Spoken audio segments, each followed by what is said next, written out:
मजदूरी जब हम करने जाते हैं ना तो ठेकेदार पहले कहता है रात सो, क्योंकि जब हम हमारी हरकतें देखता है ना, जब हमारा चाल डाल देखता है तो वो सबसे पहले कहता है कि तुम इधर आ जाओ, तुम इधर मेरे साथ रात का बताओ कितना लोगे। अगर मैं नहीं जाती तो जो मजदूर साथ मेरे खड़े होते हैं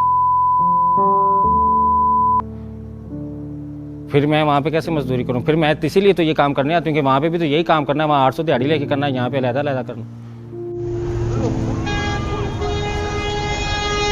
कैमरा ऑन है, बता तो देंगे सीखो दिखाइए। मुझे इज्जत दी किसने? मैं घर में निकली हूँ, मुझे घर में चाचे ताए मामे ये सारे अब्यूज़ करने वाले हैं, उनको किसी ने रोका है? सबने मुझे रोका, उनको किसी ने नहीं रोका ना। उनका किसी ने आके हाथ पकड़ा कि तुम लोग रुक जाओ। मैं एंड पे कसूरवार निकली हूँ तो मैं यहाँ पहुँची हूँ। और मेरे पे जब कोई मौलाना साहब नौकरी लेके आएंगे और जब हम इनकार करेंगे तो फिर वो एतराज़ करें।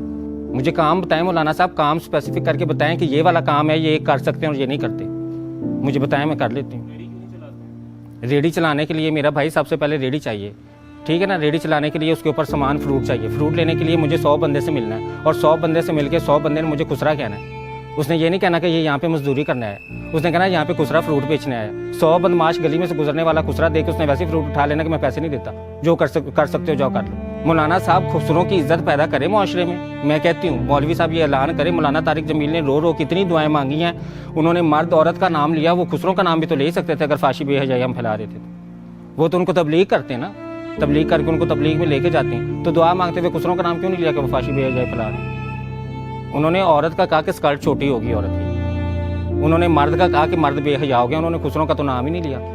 हमारा नाम लेते तो हमें हमारा भी ज़मीर झंझोड़ा जाता, हमें भी पता होता कि नहीं यार मौलवी हमारे खिलाफ बात कर रहे हैं, मौलवी कह रहे हैं कि ये बेहयाई फैला रहे हैं। हम कौन सी बेहयाई फैला रहे हैं? बेहयाई फैलाने का मतलब होता है क्लब में जाना। बेहयाई ये होता है कि मैं फाशी का अड्डा खोल लूँ, मैं यहाँ पे एक क्लब खोल लूँ, एक बार खोल लूँ और वहाँ पे सारे अमीर लड़के मैं बुला लूँ और बुला के सारी रात में उनके साथ शीशा बार पीऊँ और सुबह मैं चली जाऊँ। इसको अय्याशी कहते हैं, इसको हद हरामी कहते हैं। लेकिन मैं घर में बैठी हूँ, मेरे पास बिजली का बिल आ गया और मेरे पास कोई काम नहीं है और मैं बाहर सेक्स वर्क करने तो नहीं जा रही, मैं काम करने जा रही हूँ। तो काम करने वाला मुझे कहता है कि मेरे साथ सो जाओ, तो मैं उसको क्या जवाब दूँ? मुझे इस बात का कोई जवाब तो दे।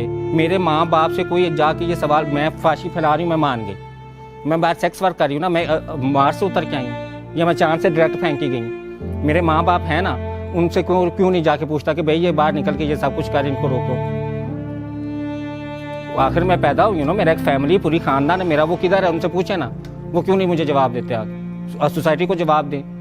मैं अगर फाशी फैला रही हूँ, मैं बाहर सेक्स वर्क कर रही हूँ, मैं भीख मांग रही हूँ, तो मेरे माँ बाप क्यों नहीं मुझसे पूछते आगे? वो क्यों नहीं मुझे रोकते? क्यों नहीं मेरा बाज पकड़ घर लेके जाते कि चलो आओ घर चले? आपका बेटा, आप किसी का भी बेटा बाहर सेक्स वर्क कर रहा हो या फाशी फैला रहा हो तो वो पकड़ के गाड़ी लेके जाएगा ना, कि उसे कहेगा कि ये इसकी हेडर आमी, इसको फांसी के अड्डे पे छोड़ो। वो उसको मारेगा, उसको पीटेगा, उसको रोकेगा, हर तरह से उसको रोकेगा। तो मेरे माँ बाप किधर है? उनसे क्यों नहीं कोई पूछता वो मुझे रोकें?